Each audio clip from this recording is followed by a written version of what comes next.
ऊर्जा मंत्री ए.के. शर्मा ने बिजली के क्षेत्र में एक नया इतिहास रचा है। जवाहरपुर में एक मेगा प्लांट का उन्होंने उद्घाटन किया है और जिसमें 600 वॉट मेगावाट की पावर बताई जा रही है। 111 मेगावाट जो है वो अब तक शुरू हो चुका है। हमारे साथ खुद ऊर्जा मंत्री ए.के. शर्मा मौजूद हैं। मंत्री जी, एक नया इतिहास जो है वो आपने रचा है जवाहरपुर की। अगर बात करी जाए, कैसे शुरू किया गया सर ये? जवाहरपुर का जो प्लांट है ये बहुत मॉडर्न प्लांट है, आधुनिक प्लांट है। इसकी जो पूर्णता है थोड़ा पहले हो जानी चाहिए थी, लेकिन ये जो प्लांट विलम्ब से चल रहा था उसमें कई महीनों से हम लोग काफ़ी जद्दोजहद कर रहे थे कि कैसे इसको सारी समस्याओं से निकाल करके कैसे इसको पूर्णता तक लाया जाए। मुझे बताने में खुशी हो रही है कि 22 तारीख को उसे ऊर्जीकृत कर दिया गया है। कोल सिंक्रोनाइजेशन बोलते हैं कि जिसे कोल डालें तो बिजली पैदा हो, वो काम शुरू हो गया है। कुल 660 मेगावाट का ये प्लांट है और उसमें से 111 मेगावाट ऑलरेडी पिछले 3 दिन से प्रोडक्शन होने लगा है और आने वाले कुछ दिनों में वो अपनी पूर्ण क्षमता तक पहुंच जाएगा। उसके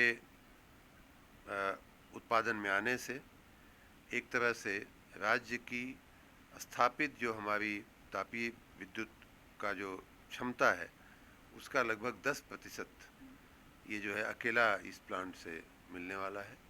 मैं राज्य के अपने विद्युत विभाग के सभी कर्मचारियों को बधाई दूंगा कि उन्होंने बड़ी मेहनत, बड़ी निष्ठा से काम करते हुए ये एक संकटग्रस्त प्लांट हो गया था। विदेशी एक कंपनी थी, उसको काम मिला था, उसके काम में थोड़ी विलम्ब हो रहा था, ढिलास चल रही थी। उसे पार करते हुए हम लोगों ने इसे पूर्ण कराया है।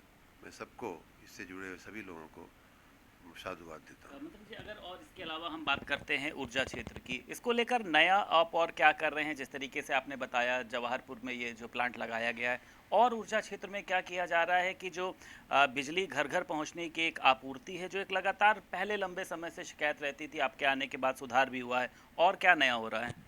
इसमें पहले मैं उत्पादन से ही बात शुरू करता हूँ। आपको ध्यान में होगा कि जिस जिस प्रकार से ये जवाहरपुर का प्लांट शुरू हुआ है, उसी कड़ी में अपनी उत्पादन क्षमता को बढ़ाने के लिए हमने ओबरा में एनटीपीसी के साथ संयुक्त उपक्रम में हमने 800 मेगावाट के 2 प्लांट, जिनको जो उस साइज के या उस क्षमता के प्लांट अभी तक उत्तर प्रदेश में बने नहीं हैं, तो 1600 मेगावाट की क्षमता हमने ओबरा डी के नाम से हमने ऑलरेडी मंत्रिमंडल से मंजूरी ली हुई है और शीघ्र ही उसका हम आगे की औपचारिकताएं पूर्ण करके वो भी काम पूरा हो जाए, उसके हम प्रयास में हैं।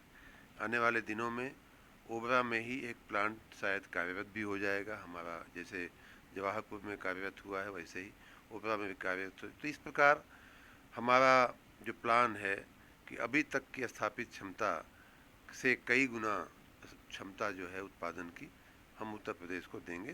तो उससे क्या होगा कि बिजली की जो खींच रहती है, जो कमी रहती है, गर्मी में उमस हो जाए तो कमी हो जाती है और हमें बाज़ार से ख़रीदना पड़ता है, कई बार बाज़ार में मिलती भी नहीं है, एक्सचेंज में मिलती नहीं है बिजली। ऐसे कारणों से हम मुक्त हो जाएंगे हमेशा हमेशा के लिए, अगर हमारी उत्पादन क्षमता बढ़ जाएगी तो हम उस दिशा में प्रयास कर रहे हैं। साथ ही जो डिस्ट्रीब्यूशन में तार जर्जर होने की वजह से, खंभे पुराने होने की वजह से, बांस बल्ली पे होने की वजह से, ट्रांसफार्मर अधिभारित होने की वजह से हमारे सप्लाई में कई बार रुकावटें आती हैं। नागरिकों को जो निर्बाध बिजली मिलनी चाहिए वो हम नहीं दे पा रहे हैं। उसके लिए भी बहुत से व्यापक हमारे कार्यक्रम चलाए गए हैं। मैंने पिछले दिनों सोशल मीडिया में जानकारी भी दिया है कि किस प्रकार हमारी वो महत्वाकांक्षी योजनाएं धरातल पर उतर रही हैं। उसमें सबसे बड़ी महत्वाकांक्षी योजना हमारी आरडीएसएस योजना है, जिसमें 17,000 करोड़ रुपए के काम हमारे धरातल पे इस समय चल रहे हैं। मैंने कुछ डिटेल्स शेयर किए हैं मीडिया में और उसमें आप देख सकते हैं कि लगभग 70,000 खंभे, नए खंभे, जहां बांस बल्ली के खंभे थे, पुराने खंभे थे, टूटे हुए खंभे थे, गिर रहे थे खंभे, उनको बदल करके 1 महीने की में, अभी महीना पूरा भी नहीं हुआ है और उसमें इतना, सितंबर महीने में इतना काम हुआ है। उसी प्रकार हजारों सर्किट किलोमीटर्स जो हमारे फीडर होते हैं उनकी लाइनें अलग की गई हैं। कई बार कॉलोनियाँ बसती जाती हैं, गांव में बिजली आगे चलती जाती है और इसके चलते हमारा फीडर जो है बहुत लंबा होता जाता है। वो एक ही ट्रांसफार्मर से 1 किलोमीटर, 2 किलोमीटर, 10-10 किलोमीटर तक चला जाता है।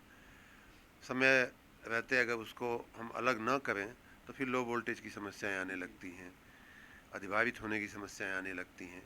उससे भी हमने लगभग कई हज़ार सर्किट किलोमीटर्स की इस प्रकार के फीडर्स को हमने अलग अलग किया है। जहाँ जर्जर तार का सवाल था वहाँ हमने नए तार एबी केबल, जो एरियल बंच केबल होती है, उसको डाल करके हमने सुरक्षित तार डालने का भी एक भगीरथ कार्य लगभग 9000 किलोमीटर से ज़्यादा का इस तरह का तार हम लोगों ने डाला। तो इस प्रकार बहुत व्यापक पैमाने पे, ये तो मैंने एक योजना का कार्य बताया, उसी प्रकार हमारी एडीबी योजना के अंतर्गत भी काम चल रहे हैं। हमारा बिजनेस प्लान के अंतर्गत काम चल रहे हैं। नगरीय निकायों में हमने नगर विकास विभाग से 1000 करोड़ रुपया नगरीय विद्युत व्यवस्था को ठीक करने के लिए दिया है, उसके भी कार्य चल रहे हैं। तो इस प्रकार इन चारों योजनाओं में लगभग 25,000 करोड़ रुपए के काम अलग अलग फ्रंट पे, अलग अलग क्षेत्रों में, अलग अलग स्तर पे चल रहे हैं। मैं आशा रखता हूं कि ये सब काम जैसे ही पूर्ण होंगे आने वाले कुछ महीनों में, वैसे ही हमारी बिजली के डिस्ट्रीब्यूशन की जो समस्या है, जो ट्रिपिंग की समस्या है या ट्रांसफार्मर अधिभावित हो जाते हैं, उसके चलते हमें बिजली काटनी पड़ती है। कहीं हम 4 घंटा देते हैं, फिर दूसरी तरफ हमको 4 घंटा देना पड़ता है। तो ये समस्या अब मैं ऐसा मानता हूँ कि भूतकाल की समस्या हो जाएगी और यह ऐतिहासिक काम हो रहा है। मैं अपने सभी विद्युत कर्मियों को बधाई देता हूँ कि बड़ी तन्मयता के साथ, निष्ठा के साथ वो इस काम में लगे हुए हैं। जी, आप बधाई भी देते हैं, आप सोशल मीडिया पर उनकी तारीफ़ों के पुल भी बांधते हैं, लेकिन एक महीने में मैंने देखा कि आप लगभग 12 लोगों का निलंबन हुआ है, 9 लोगों को बर्खास्त किया गया, अनेक लोगों के ट्रांसफ़र जो हैं किए गए। आपने कहा था कि अब जो है समझाया नहीं जाएगा बल्कि अब सुधारा जाएगा। तो आपको लगता है ये जो सिलसिला है अभी तक जारी रहेगा, जो ऐसे भ्रष्ट अधिकारी हैं उनको अब समझना होगा कि लापरवाही जो है वो बर्दाश्त नहीं की जाएगी? अच्छे और खराब का के बीच की जो कशमकश है, लड़ाई है, वो हमेशा चलती रही है, आगे भी चलती रहेगी। मेरा इतना अवश्य मानना है कि जो अच्छा काम करने वाले हैं उन्हें प्रोत्साहित करना भी आवश्यक होता है। उनके अच्छे काम से ही हमारा काम दिखता है, हमारी सेवाएं लोगों तक पहुंचती हैं। अगर वो लोग खड़े रह कर के काम नहीं करते तो शायद कई वर्ष से विलम्ब में चल रहा हमारा पावर प्लांट ऊर्जीकृत नहीं हो पाता। हमारी जो जर्जर लाइनें हैं, खंभों पे चढ़ करके रात दिन काम करके हमारे कर्मचारी काम करते हैं, उनको शाबाशी देना बनता है, वो शाबाशी के पात्र हैं। साथ ही जो जन शिकायतें हैं उस पर भी हमारा उतना ही ध्यान है और मेरा ऐसा मानना है कि कुछ लोगों के खराब कृत्य के चलते पूरा जो हमारा कर्मचारी वर्ग है, विद्युत कर्मचारी वर्ग, उनके ऊपर कलंक लगता है, हमारे विभाग के ऊपर कलंक लगता है और जनता में, समाज में, मीडिया में हमारी छवि खराब होती है। ऐसे लोगों के प्रति हमारा जो रवैया है बहुत ही कड़ा है, बहुत ही सख्त है। मैं पहले इनको चेतावनी भी दे चुका हूं कि आप लोग सुधर जाइए, आप लोग हमारी बातों को समझिए, हमारी जन भावनाओं को समझिए, जनता को जो तकलीफ़ें पड़ती हैं उसको समझिए, चाहे बिजली का बिल गलत जाने की वजह से हो या बिजली नहीं जाने की वजह से हो, मीटर की समस्याएं हो, इसको समय से आप लोग निपटाइए, समय से निष्ठापूर्वक काम करिए। ज़्यादातर लोग इन बातों को समझ करके, मान करके अपने काम में लगे हैं, उनको मैं साधुवाद देता हूं। लेकिन जो लोग इन बातों को नहीं मानते, जो लोग अपने लीक से नहीं हट पा रहे हैं, उनके ऊपर हमारा कार्रवाई का चाबुक अवश्य चलेगा। और जैसा कि आपने कहा, पिछले इसी महीने की मैं बात करूं तो लगभग 1 दर्जन कर्मचारियों को बर्खास्त किया गया है, लगभग 1 दर्जन ही लोगों को निलंबित भी किया गया है, कई दर्जन लोगों को यहाँ से वहाँ ट्रांसफ़र किया गया है। ये अप्रिय है, लेकिन ये स्टेप्स लेने पड़ते हैं अगर हमें जनता की सेवा अच्छे से करनी है तो। नगर विकास विभाग भी सर आपके पास है, हालांकि पहले भी देखा गया तमाम तरीके के वो चाहे रोग रहते हों, डेंगू हो या फिर अन्य जो भी सर बीमारियां फैलती थी। इस बार हालांकि हुए ज़रूर हैं लेकिन कमी आई है। क्या और बेहतर करने के लिए सर आपकी तरफ से प्रयास किए जा रहे हैं कि लंबी टीम है वो, चाहे सुबह आपने जो शुरुआत करी हो कि 5 बजे जब लोग सोते हैं तो सफाई कर्मी जो है वो सड़कें साफ़ करते हुए नज़र आते हैं, और क्या किया जा रहा है सर? मैं अपने सफाई कर्मियों का धन्यवाद करूंगा कि मेरे आह्वान को सम्मान देते हुए उन्होंने लगभग 1.5 साल से अनवरत सुबह 5 बजे उठ करके और 8 बजे तक हमारे नगरों को साफ कर देते हैं। वो अपना काम लगभग पूरा कर देते हैं 8 बजे तक। अभी उनके कार्य से के परिणाम दिखने भी लगे हैं, चाहे गलियों में मक्खी मच्छर की बात हो, चाहे हमारे जो परंपरागत जो कूड़े के ढेर थे उनको साफ करने की बात हो, या नालियों की सफाई की बात हो जहां मच्छर और मक्खी पैदा होती थी, जहां से डेंगू का रोग उत्पन्न होता था। इन सारे अ, मुद्दों पे, सारे फ्रंट पे हमें काफ़ी हद तक सफलता मिली है। काफ़ी हद तक हमारा कार्य दिख रहा है। मैं सभी अपने नगर कर्मियों को, सफाई कर्मियों को साधुवाद दूंगा। लेकिन जो सफाई का कार्य है, जैसा कि आप जानते हैं, निरंतर ध्यान रखने वाला कार्य है। अगर हम एक दिन लापरवाह हो जाते हैं तो फिर वो गंदगी शुरू हो जाती है। या पानी बरसात हुआ, हम अगर जल निकासी की व्यवस्था नहीं करते हैं तो जल भराव हो जाता है। इन सारे फ्रंट पे हम लगातार चौकन्ने हमें रहना पड़ेगा। अभी माननीय प्रधानमंत्री जी के जन्मदिन से लेकर के पूज्य गांधी जी के जन्मदिन तक का जो पखवाड़िया है, उसको हम लोगों ने स्वच्छता पखवाड़िया के रूप में, सेवा स्वच्छता पखवाड़िया के रूप में हमने मनाने इस कार्य में लगा था। स्वच्छता लीग के भी कार्यक्रम चल रहे हैं और इस कार्यक्रम को हम आगे पूरे 2 अक्टूबर तक विशेष रूप से चलाएंगे। वैसे तो स्वच्छता का कार्य हमेशा निरंतर चलने वाला कार्य है।